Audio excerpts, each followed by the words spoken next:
I'm back. I got to have me some Teller time. Whenever he and I hang out, our favorite thing to do is watch Penn perform one of his rare solo routines. So ladies and gentlemen, give it up for Penn.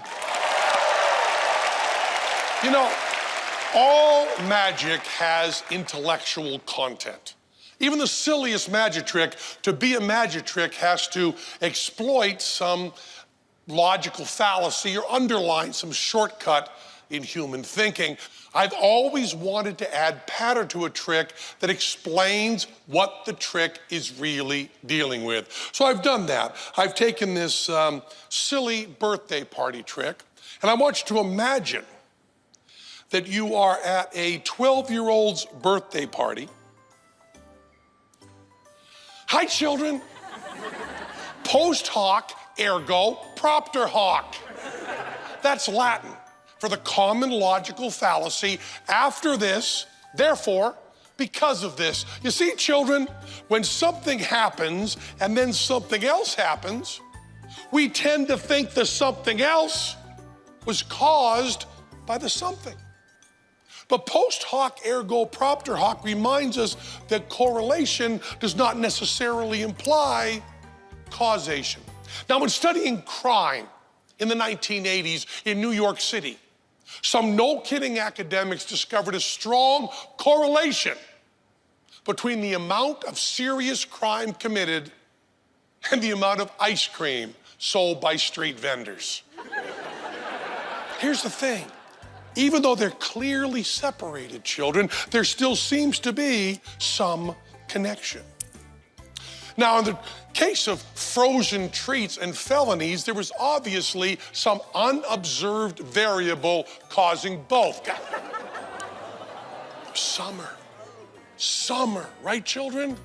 Summer is the time of the most villainy, and it's also the time when Mr. Softy sells most his wares. Now, we can't do this in our real world full of criminality and confections. With my correlation sticks, we can get all science-y and run the experiment. If you would please, take these scissors and cut away the common variable. Cut away the summer. Well, you did that with no concern whatsoever for the sale of kiddie pools or the fear of shark attacks. But now that you've taken away the common variables, now that you've taken away summer, you monster, there is no way that the sale of Klondike bars can affect malfeasance. And yet, the correlation still seems to be there. Now, children, magicians never give away their secrets, but neither do statisticians and philosophers. It's called job security. But I am about to tell you everything.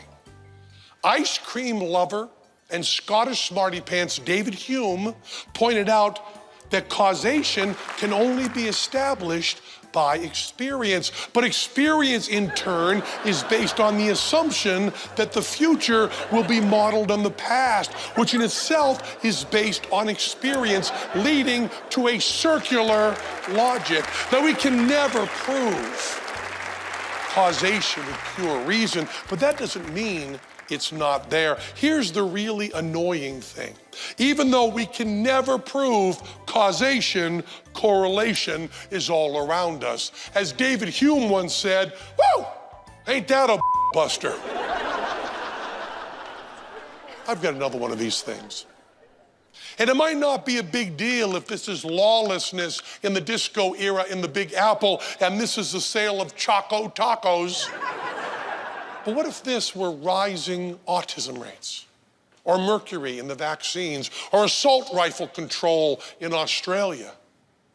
Then people can claim to have proven all sorts of things that they can't prove. Like they can tell you they've proven that A causes B, which they can't prove, or that B causes A. Then they'll tell you that A and B have a common cause in C, even though they do not cause each other. And they'll tell you that A and B cause C implicitly or explicitly. But children, if you only remember one thing from this birthday party, try to remember that sometimes, just sometimes, C, B, and A are totally unrelated, and it's all just coincidence and everybody is always lying to you. Happy birthday!